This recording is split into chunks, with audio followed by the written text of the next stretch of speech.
इसके बाद बेटा हम बात करते हैं पॉलीकार्बोनेट्स की। जो बेटा पॉलीकार्बोनेट्स हैं ये बनते हैं पॉलीमराइजेशन ऑफ सोडियम साल्ट और बिस्फिनोल एसिड एंड कार्बोनाइल डाइक्लोराइड। ये बेटा गैसेस के गुड बैरियर होते हैं और ये अच्छा बैरियर होता है फ्लेवर्स के अगेंस्ट, यानी कि इसमें से जो फ्लेवर्स हैं अरोमास हैं वो एस्केप नहीं हो सकते या किसी चीज़ से बाहर से वो अंदर इंटर नहीं हो सकते। जहाँ पे आपने फ्लेवर्स को प्रिजर्व करना है तो आपने उस जगह पॉलीकार्बोनेट को यूज़ करना है। इसके अलावा बेटा ये टेम्परेचर के अगेंस्ट भी रेजिस्टेंस होते हैं। इनका जो मेल्टिंग पॉइंट होता है वो 230 डिग्री सेंटीग्रेड होता है और जो इसका ब्रेक का पॉइंट होता है टेम्परेचर की वजह से वो -100 सेंटीग्रेड है, यानी कि ये -100 सेंटीग्रेड से अबव सरवाइव कर सकते हैं। उसके बाद बेटा हम बात करते हैं पॉलीइथाइलिन नेफ्थालेट की। बेटा हम इसको पेन भी कहते हैं, PEN पेन। बेटा ये बनता है कंडेंसेशन के रिएक्शन में जिसमें कौन कौन सी दो चीज़ें मिलती हैं, इथाइलिन ग्लाइकोल और इसमें डाईमिथाइल नेफ्थालीन डाइकार्बोक्सिलेट।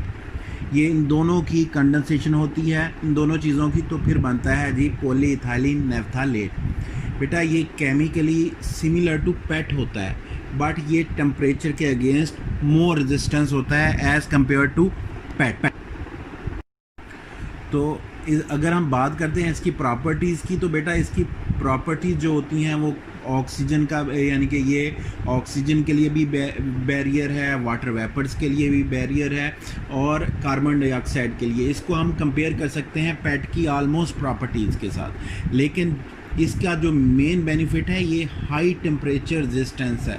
इसकी परफॉर्मेंस जो होती है वो टेम्परेचर पे, यानी कि हाई टेम्परेचर पे बेहतर है एज़ कम्पेयर टू पेट।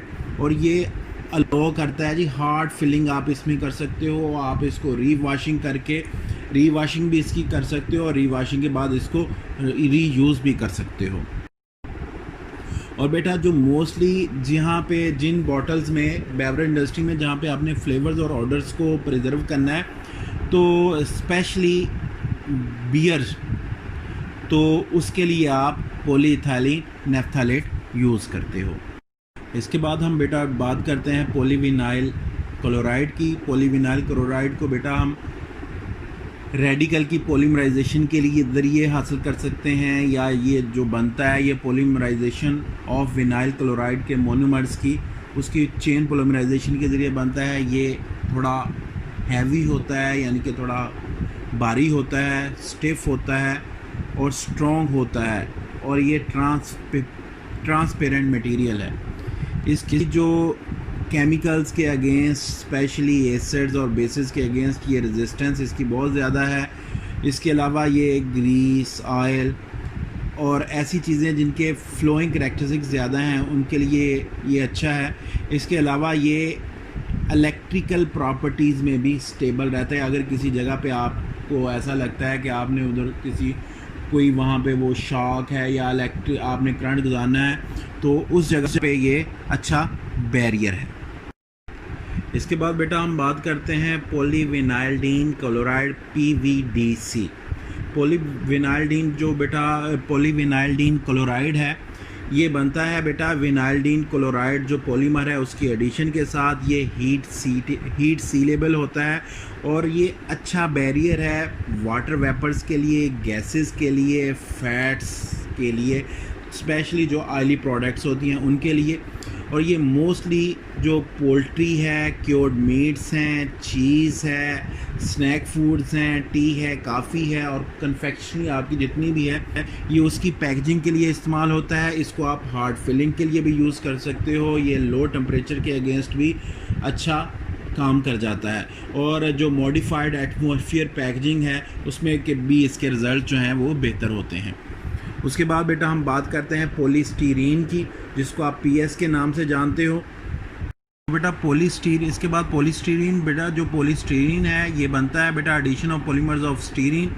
ये बेटा एक्चुअली क्लियर होता है, थोड़ा हार्ड होता है, इजीली ब्रेकेबल होता है, लेकिन इतना आसानी नहीं, लेकिन ये ब्रिटल होता है उसके बाद ये इसका जो मेल्टिंग पॉइंट है वो बड़ा लो होता है, और ये उस जगह मोस्टली यूज़ किया जाता है जहाँ पे आपकी कास्ट इफेक्टिव हो, जहाँ पे आपने लो कास्ट अपनी प्रोडक्ट हो, उस जगह पे ये ज़्यादा यूज़ किया जाता है। इसके अलावा बेटा ये शीट फॉर्म में अवेलेबल होता है। जितनी भी आपकी अंडों की पैकेजिंग है, अंडों के कार्टून्स जो होते हैं, उसके बाद डिस्पोजेबल प्लास्टिक जो होते हैं, उसके बाद कप्स जो होते हैं, प्लेट्स जो होते हैं, बॉटल्स होती हैं, और जो फूड ट्रेस होती हैं, जितनी भी डिस्पोजेबल हैं, ये उनमें इस्तेमाल किया जाता है। ये मोस्टली इसकी पॉलीस्टीरीन की बनी होती हैं। उसके बाद बेटा बात करते हैं पॉलीअमाइड की, जिसको आप सिंपली नायलॉन के नाम से भी जानते हो। जिस तरह अब नायलॉन का नाम आ गया है, ये नायलॉन जो होती है बेटा, इसमें अमाइड स्ट्रक्चर होता है इसकी चेन के अंदर। अमाइड स्ट्रक्चर क्या है? जिसमें CO और NH दोनों हों। उसके बाद ये बेटा ये बनता है कंडेंसेशन रिएक्शन से बिटवीन डाईअमाइन एंड डाई एसिड। इनके दरमियान अमाइड लिंकेज होती है। ये बेटा जो नायलॉन होती है, ये केमिकल्स के अगेंस्ट इसकी अच्छी रेजिस्टेंस होती है, ये थोड़ी टफ होती है, और इसमें जो गैसेस की परमेबिलिटी है वो लो होती है। इसके बाद बेटा हम बात करते हैं एथाइलिन विनाइल अल्कोहल EVOH। बेटा जो एथाइलिन विनाइल अल्कोहल है, ये बेटा कोपोलीमर है of ethylene and vinyl alcohol का। ये बेटा बैरियर होता है against oil, fat and oxygen. तो ये गैसेस के अगेंस्ट ये गुड बैरियर होता है, स्पेशली इन ड्राई कंडीशन। अगर किसी जगह पे ह्यूमिडिटी होगी तो उस जगह पे ह्यूमिडिटी इसके प्रॉपर्टीज़ को अफेक्ट करेगी, यानी कि जिस जगह पे ह्यूमिडिटी का लेवल ज़्यादा होगा तो वहाँ पे ये प्रॉपर्ली फंक्शन नहीं कर सकेगा, अपनी जो प्रॉपर्टीज़ हैं उनको प्रॉपर्ली शो नहीं कर सकेगा, और आपकी प्रोडक्ट जो है वो ख़राब हो जाएगी। यानी कि इसका मतलब ये है कि आप एक तो जो ज़्यादा ह्यूमिडिटी वाली जगह है उसमें इसको इस्तेमाल नहीं कर सकते, दूसरे नंबर पे आप इसके अंदर डायरेक्ट जो है लिक्विड को भी नहीं डाल सकते, जो आपका एथाइलिन विनाइल अल्कोहल है इसके अंदर। इसके बाद बेटा हम ग्लास की बात करते हैं, जो मोस्टली ग्लास बोटल्स इंडस्ट्री में यूज़ होती हैं। ये मोस्टली किन चीज़ों में? आपकी जो बेवरेज है इसमें बेवरेज इंडस्ट्री में यूज़ होती हैं। आपके जो जैम्स हैं वो आपकी ग्लास बोटल्स के अंदर आते हैं। लाइक दैट इसकी डिफरेंट प्रोडक्ट्स जो हैं होती हैं, जो जार्स में आती हैं, वो मार्केट में आपके पिकल्स अवेलेबल हैं इसमें, और डिफरेंट फॉर्म्स हैं। जितने भी ग्लास इस्तेमाल होते हैं बेटा, ये एक्चुअली ये इसलिए कि ये हीट रेजिस्टेंस होते हैं, और ये बनते किससे हैं? इसमें बेटा जो सिलिका है वो यूज़ होता है, सोडियम कार्बोनेट है वो यूज़ होता है, लाइमस्टोन या कैल्शियम कार्बोनेट होता है, और इसके साथ एलुमिना जो स्टेबलाइज़र है। इसको आप हाई टेम्परेचर पे इन चीज़ों को रखते हो ताकि उस वक्त तक ये मेल्ट हो जाएं, और इसके बाद इसको आप मोल्ड कर लेते हो। इससे आपकी ग्लास की प्रॉपर बॉटल या शेप बन जाती है।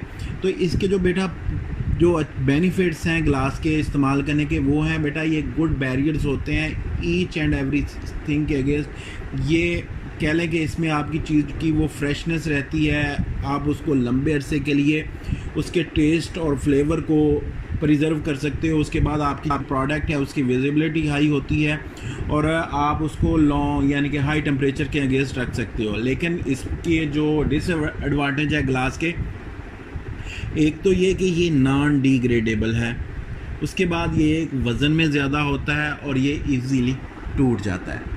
तो ये ग्लास के कुछ बेनिफिट्स हैं इस्तेमाल करने के, और कुछ नुकसान हैं।